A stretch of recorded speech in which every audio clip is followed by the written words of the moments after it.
Dr. Marcus Webb had grown accustomed to the profound silence of Kepler-7's research station, where the only sounds were the gentle hum of life support systems and the occasional ping of automated data collection protocols.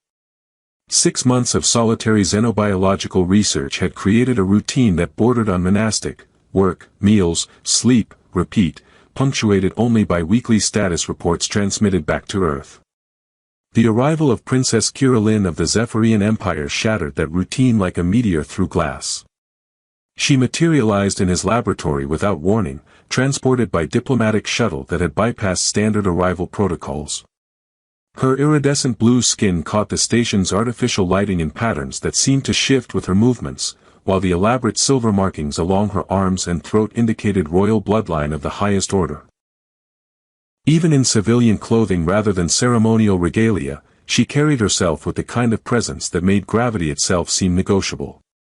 "Dr. Webb," she said, her voice carrying the musical quality that marked all Zephyrian speech, "I require temporary sanctuary under the provisions of the Scientific Cooperation Treaty between our peoples." Marcus looked up from his microscopic analysis of local bacteria samples, his mind struggling to shift from cellular biology to interstellar diplomacy. "Your Highness, this is unexpected. I wasn't informed of any scheduled royal visits." "The visit is unscheduled.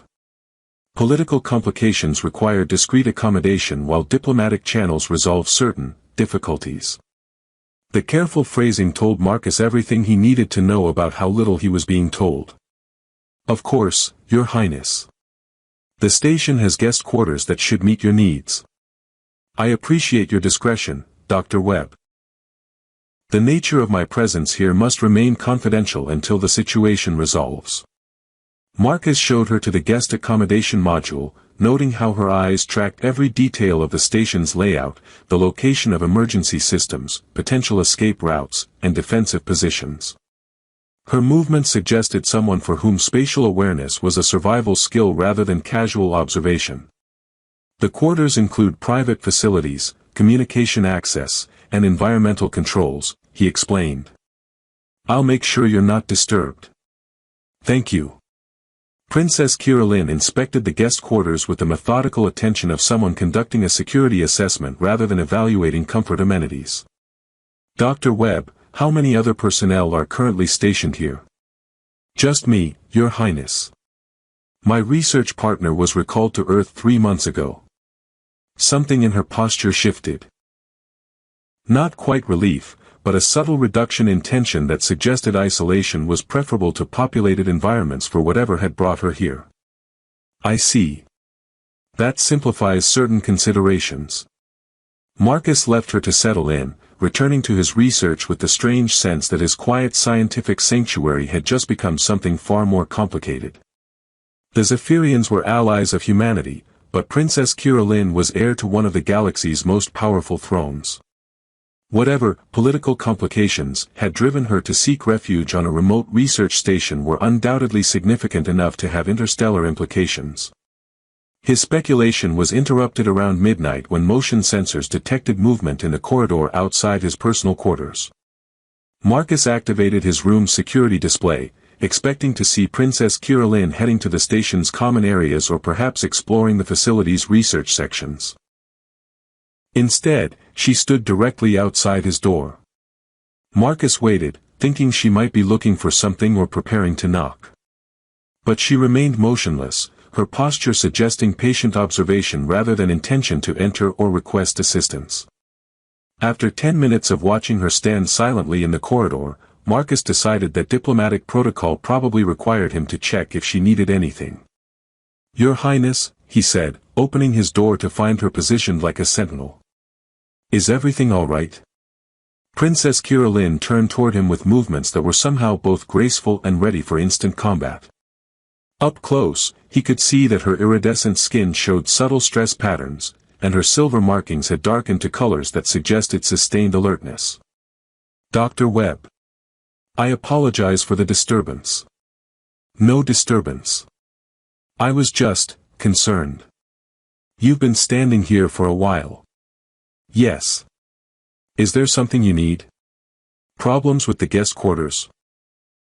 Princess Kiralin was quiet for several heartbeats, her expression cycling through what looked like internal debate. The accommodations are adequate. However, Zephyrian royal conditioning includes certain protocols that make rest difficult in unfamiliar environments. Protocols: security assessments, threat evaluation, perimeter monitoring. My training makes it challenging to achieve proper rest cycles without continuous environmental awareness. Marcus looked at her standing in his doorway, understanding dawning as he realized what she was describing. You can't sleep because your conditioning keeps you in constant vigilance mode. An oversimplification, but essentially accurate. And standing outside my door provides what your conditioning needs. Human presence represents known factors in an otherwise variable environment. Your proximity allows for threat assessment that includes allied monitoring of the environment. Marcus processed this information, recognizing that her explanation was both honest and incomplete. Would it help if you could maintain that monitoring from inside my quarters rather than standing in the corridor? Dr. Webb, I would not wish to impose. Your Highness, if your security requirements include allied presence for proper rest, then ensuring you can actually rest seems like basic diplomatic hospitality. Princess Kiralin studied his face with the kind of analytical attention usually reserved for complex scientific problems. You would not object to my presence during rest periods? I'd object to you spending the night standing in hallways when there are better alternatives. For the first time since her arrival, something that might have been relief flickered across her features. That would be acceptable. Marcus stepped aside, allowing her to enter his quarters. She moved directly to a position by the door that provided clear sight lines to both the entrance and his sleeping area, settling into a stance that suggested she could maintain it for hours without fatigue. There's a chair if you'd prefer, Marcus offered. This position provides optimal monitoring capability. Right. Well, let me know if you need anything. Marcus returned to his bed, acutely aware of Princess Kiralin's presence but uncertain whether acknowledging it would be helpful or intrusive. She stood motionless as a statue, her breathing so controlled it was barely audible, her attention fixed on the door and the environmental system status displays. As he drifted toward sleep, Marcus found himself wondering what kind of life required such constant vigilance. What threats had been serious enough to condition a royal heir into treating sleep as a vulnerability to be monitored rather than a necessity to be enjoyed. But mostly, he wondered if Princess Kiralin had ever in her adult life experienced a single night of genuine rest, or if royal conditioning had made such basic human needs incompatible with survival. When he woke the following morning, she was gone, having departed as silently as she'd arrived. The only evidence of her presence was a subtle rearrangement of his furniture that provided better sight lines to potential entry points, modifications so minor that he might not have noticed if he weren't a scientist trained to observe environmental changes. That evening, she appeared again, taking the same position by his door with the same silent vigilance. And Marcus began to understand that he had become part of a routine that might be the closest thing to security that Princess Kiralin had experienced in years. By the end of the first week, Princess Kiralin's nightly vigil had become as much a part of Marcus's routine as his morning research protocols. Each evening, she would appear in his quarters with the same silent efficiency, position herself by the door, and maintain her sentinel stance throughout the night. Each morning, she would be gone before he woke, leaving only subtle evidence of her presence, furniture adjusted for optimal sight lines, environmental controls modified for enhanced security monitoring. But Marcus had begun to notice small changes in her positioning that suggested adaptation rather than rigid adherence to protocol.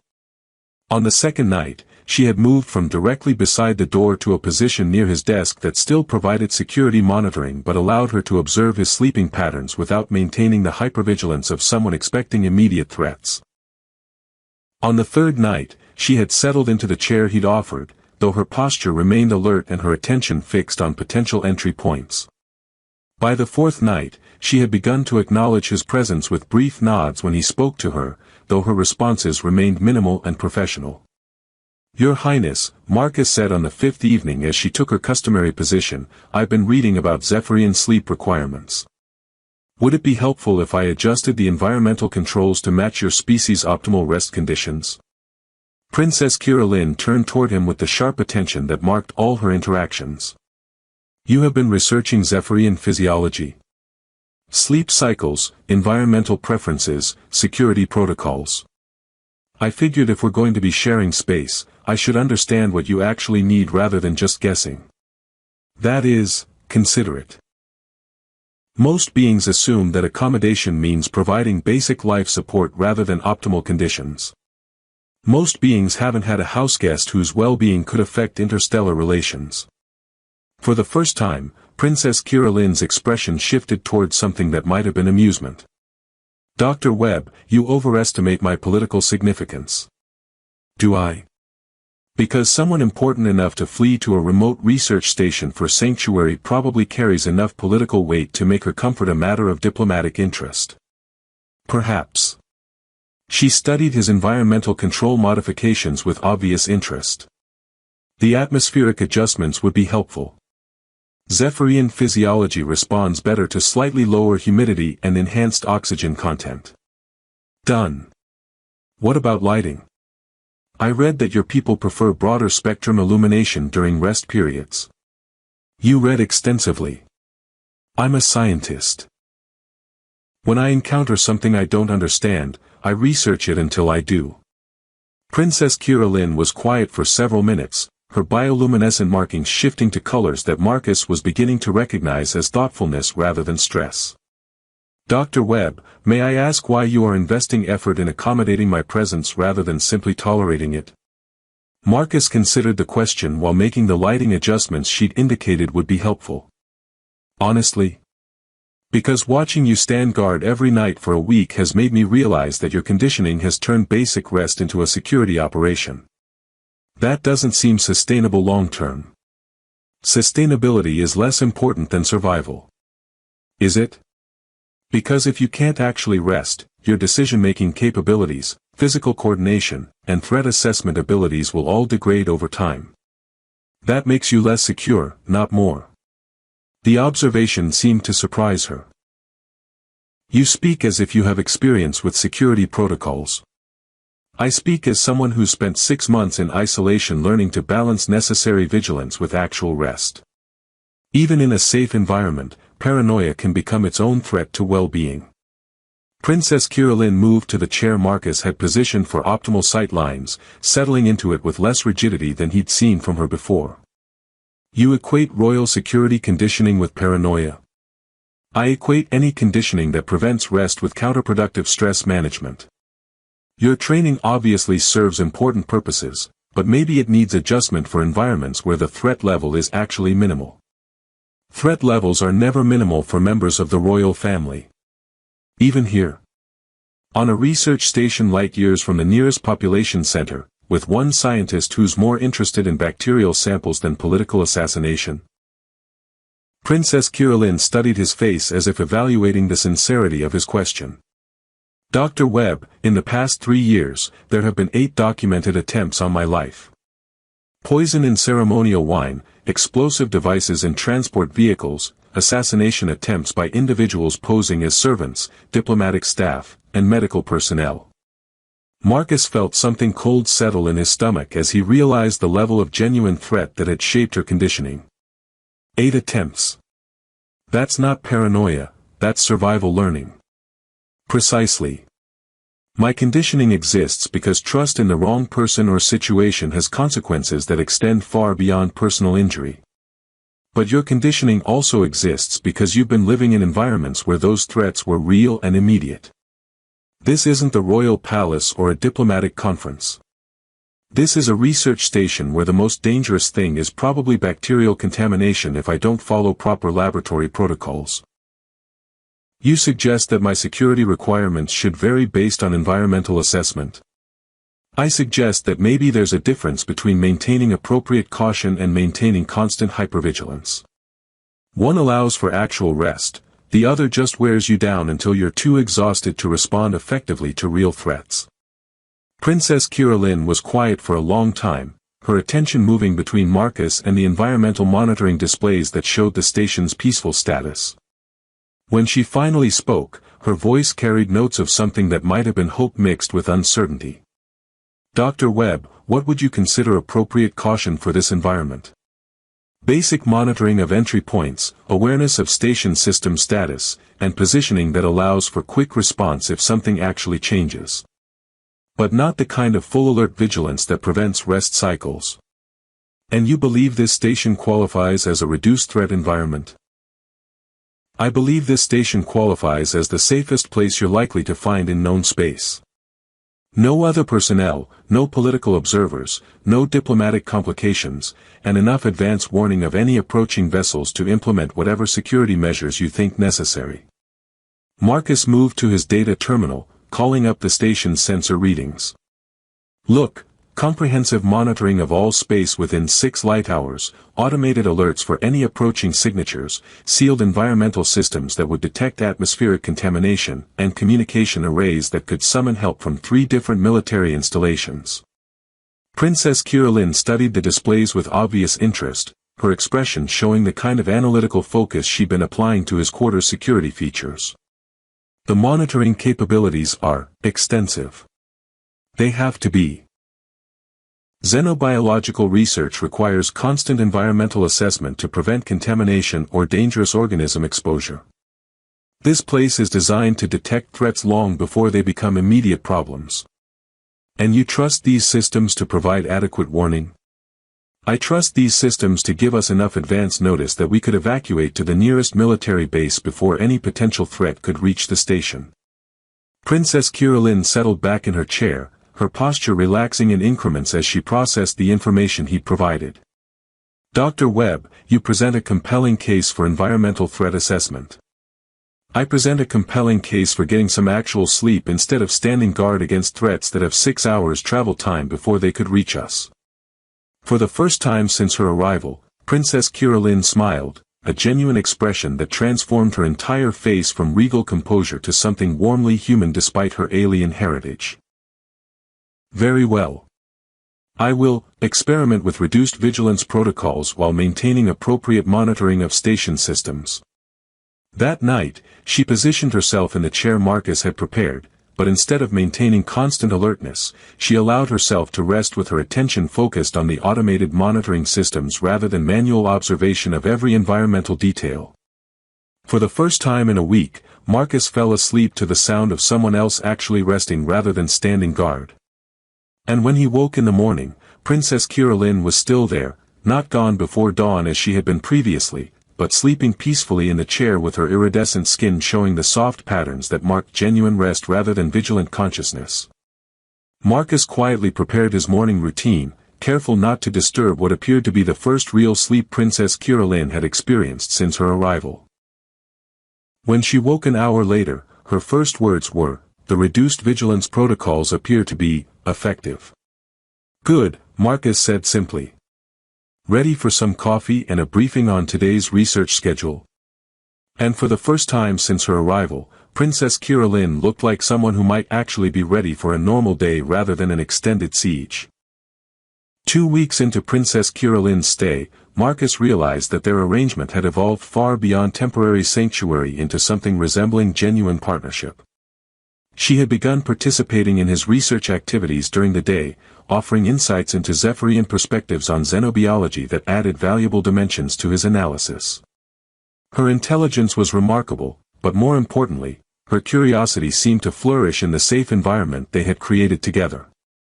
The bacterial colonies show adaptation patterns that suggest environmental pressures we haven't identified, she observed, studying his latest sample preparations with the focused attention that marked all her activities.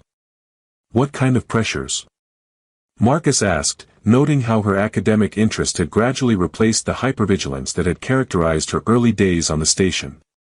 "Selective evolution toward cooperative rather than competitive survival strategies."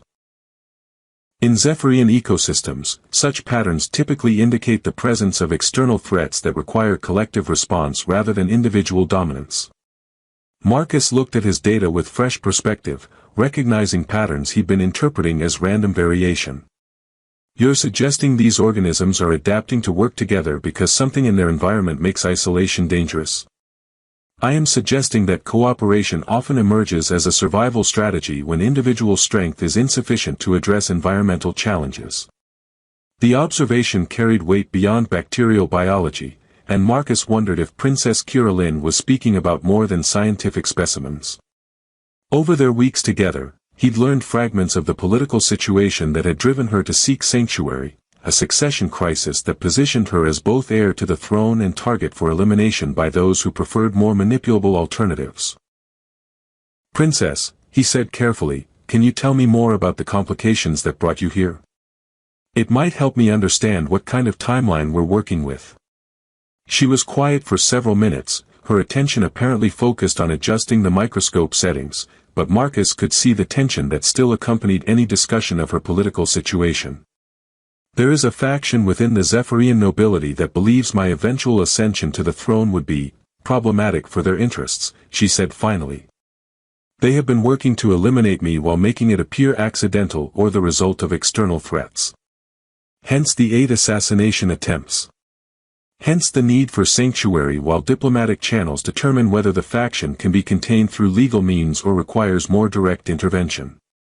Marcus felt a chill at the casual way she discussed lethal political maneuvering. "And if the legal means don't work? Then the situation becomes a civil conflict that could destabilize the entire Zephyrian Empire." She looked up from the microscope, her expression showing the weight of responsibility that came with her position. "Dr. Webb, my presence here is not just about personal safety, it is about preventing a war that could affect interstellar relations throughout this sector of the galaxy. That's a significant burden for anyone to carry. It is the burden of royal birth. Though I confess that spending time in an environment where I am valued for my thoughts rather than my political utility has been illuminating." Marcus studied her face, noting how the stress patterns in her skin had gradually diminished over their weeks together, how her movements had become less defensive and more natural. "When was the last time you were in an environment where you could just be yourself rather than performing royal duties?" "I am not certain I remember. Perhaps childhood, before the formal training began. That's a long time to spend being a symbol instead of a person." Princess Curalin smiled, the genuine expression that had become more frequent as she'd grown comfortable with their arrangement. "Dr. Webb, you have a remarkable ability to reduce complex political realities to simple human observations. Maybe because complex political realities are often just simple human problems that have been made complicated by people who benefit from the complications." A cynical perspective. A scientist's perspective. Most problems become solvable when you strip away the unnecessary complexity and focus on the actual variables that need to be addressed.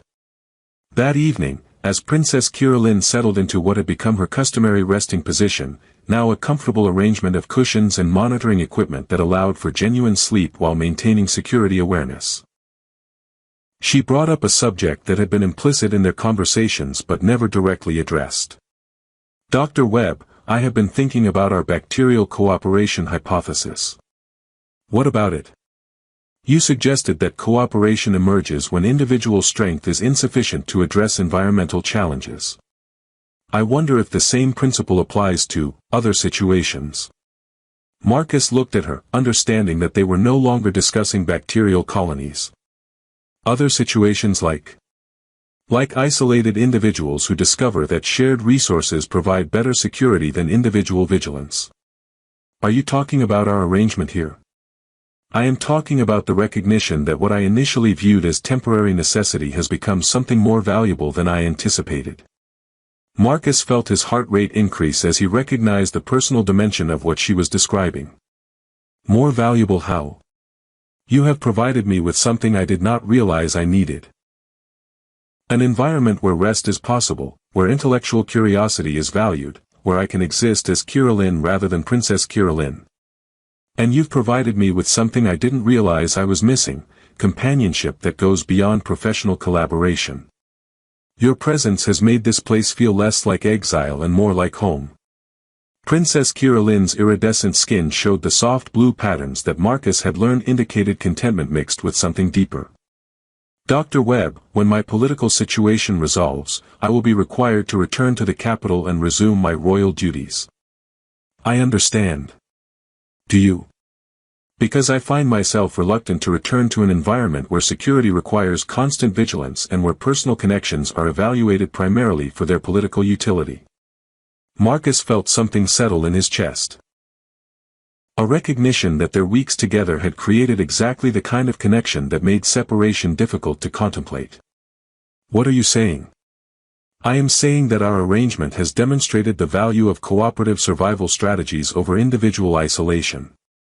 She paused, her expression showing the careful consideration that marked all her important decisions. Dr. Webb, would you consider relocating to Zephyros Prime as scientific advisor to the royal court?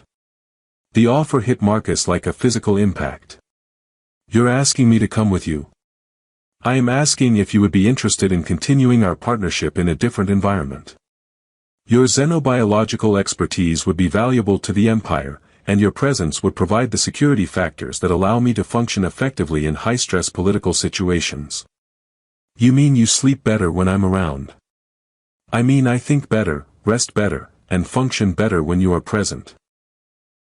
That has value beyond personal preference, it has implications for my effectiveness as a future leader. Marcus looked around his laboratory, at the research that had occupied 6 months of solitary work, at the comfortable isolation that he'd grown accustomed to over his years as a scientist. Then he looked at Princess Kiralyn, whose presence had transformed his quiet sanctuary into something warmer and more alive than he'd realized was possible. What would that position involve? Collaborative research on interspecies cooperation, scientific consultation on matters requiring xenobiological expertise, and... She paused, her skin showing colors that suggested vulnerability, providing the environmental factors that allow me to maintain optimal rest and decision-making capabilities. You're offering me a job as your personal scientist and unofficial security blanket. I am offering you a partnership that serves both professional and personal interests while contributing to interstellar scientific advancement. Marcus smiled at her careful phrasing, recognizing the diplomatic language that allowed her to acknowledge feelings without directly stating them.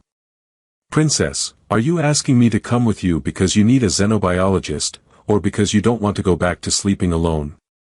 I am asking you to come with me because our cooperation has produced better results than either of us achieved in isolation. Her expression softened, showing the person beneath the royal training. But yes, Dr. Webb, I sleep better when you are present, and I would prefer not to return to the hypervigilance that characterized my life before this arrangement. Then yes, Marcus said simply. I accept your offer. The relief that crossed her features was immediate and profound, her skin showing the warm gold patterns that he'd learned indicated deep satisfaction and security.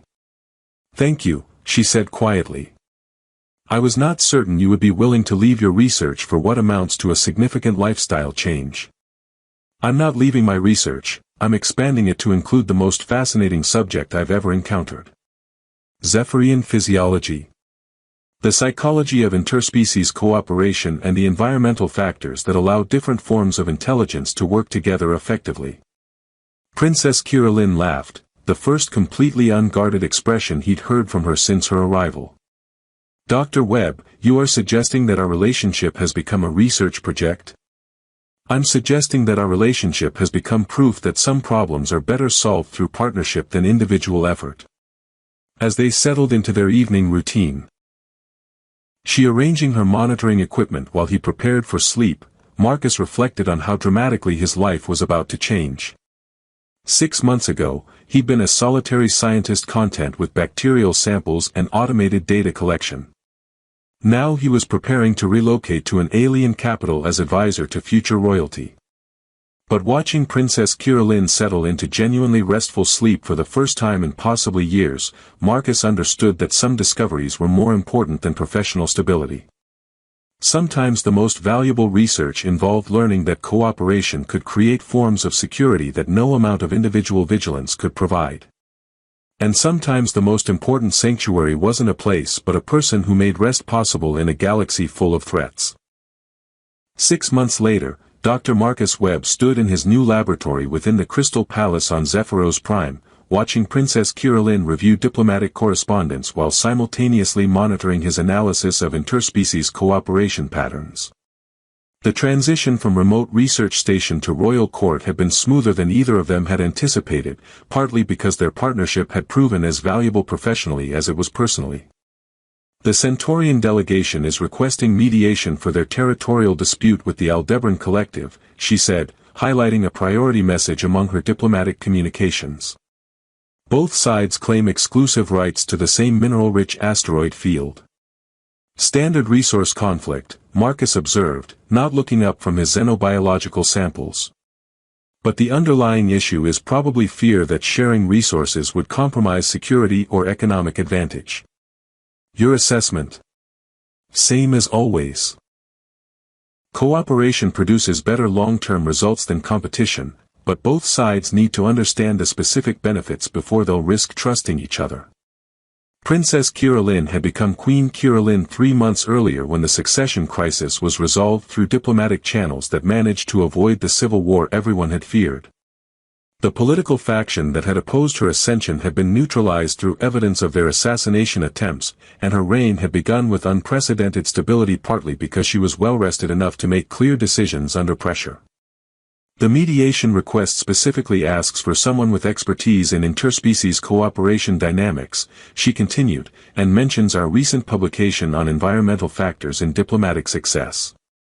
Marcus smiled at the reference to their joint research paper, which had become required reading at diplomatic academies throughout the galaxy. They want the team that figured out how to make former enemies share laboratory space without killing each other. They want the team that demonstrated measurable improvements in decision-making capacity when environmental stress factors are properly managed, Kiralyn corrected with the precision that had made her an effective queen. Though your version is more entertaining. Their partnership had evolved in ways that neither had fully anticipated when Marcus first accepted her offer to join the royal court. His official position as scientific advisor had expanded into something approaching co-leadership on matters involving interspecies relations, while her role as queen had been enhanced by his insights into the practical psychology of cooperation and conflict resolution. "What's your assessment of the Centaurian Aldebaran situation?" she asked, moving from her desk to the comfortable seating area they'd arranged near his research station. Classic security dilemma masked as resource conflict. Both sides are afraid that cooperative sharing would give their rival strategic advantages, so they're choosing certain conflict over uncertain cooperation. Marcus pulled up displays showing similar historical cases. The solution is usually structured sharing agreements that provide equal benefits while maintaining individual security requirements. And you believe we should accept the mediation request? I believe we should accept it because it's exactly the kind of situation where our approach has proven effective. Marcus looked around their shared workspace, noting how seamlessly they'd integrated their different requirements into an environment that served both royal duties and scientific research. The laboratory section where he conducted his xenobiological work flowed directly into the diplomatic area where Kiralyn managed her governmental responsibilities, creating a space that allowed for constant collaboration while respecting their individual needs. Most importantly, their quarters had been designed according to the security specifications that allowed Kiralyn to rest properly, sight lines that satisfied her conditioning, monitoring systems that provided environmental awareness, and proximity that gave her the psychological security she discovered during their time at the research station. "Marcus," she said, using his first name as she always did in private, "I've been thinking about our arrangement. Problems? Observations. When I was growing up, I was taught that royal marriage was primarily a diplomatic tool, political alliances, succession planning, strategic advantages between families or species." Marcus felt his attention sharpen, understanding that she was approaching a subject they'd been careful not to address directly despite the obvious personal dimensions of their partnership. Traditional royal thinking, he agreed carefully. Yes. But our partnership has demonstrated that compatibility, mutual respect, and shared purpose produce better results than strategic marriages based purely on political calculation. Are we talking about diplomatic theory or something more personal? Kiralyn moved closer, settling beside him with the natural ease that had developed over months of working and living in proximity. We are talking about the recognition that what we have built together transcends professional collaboration. And what have we built? A relationship based on mutual support, intellectual partnership, and the kind of trust that allows for genuine vulnerability. Her iridescent skin showed the warm gold patterns that Marcus had learned indicated deep contentment. "Marcus, you have provided me with something I did not know I needed, the ability to be myself rather than performing royal protocols. And you've provided me with something I didn't know I was missing, purpose beyond individual research and the satisfaction of contributing to something larger than scientific publication. So the question becomes, what do we do with this recognition?" Marcus looked at this remarkable woman who had transformed from an isolated princess seeking sanctuary into a queen whose reign was already being marked by unprecedented diplomatic success. Their partnership had proven valuable on every level, professional, personal, and political. "What do you want to do with it?" "I want to formalize our partnership in ways that reflect its actual importance rather than maintaining the fiction that you are simply a scientific advisor who happens to share my quarters for security reasons." "You're talking about marriage." "I am talking about acknowledging that our relationship has become the foundation for everything else we accomplish, and that pretending otherwise serves no one's interests." Marcus felt something warm and certain settle in his chest. "Queen Kirillin of the Zephyrian Empire, are you proposing to me?" "Dr. Marcus Webb, I am suggesting that our cooperative survival strategy would benefit from formal recognition and institutional support." "That's possibly the most romantic thing anyone has ever said to me." Kirillin laughed, the sound filling their shared space with warmth and joy. "Marcus, will you marry me and help me demonstrate that the most effective leadership comes from partnerships based on genuine compatibility rather than political calculation?" "Yes," he said simply. "Though I should point out that marrying an alien queen is going to significantly complicate my research career. It will also provide you with unprecedented access to interspecies cooperation data and the opportunity to study the long-term effects of human-Zephyrian partnership on diplomatic effectiveness." "You're suggesting that our marriage will be a research project?" "I am suggesting that our marriage will be proof that some forms of cooperation produce results that neither partner could achieve independently."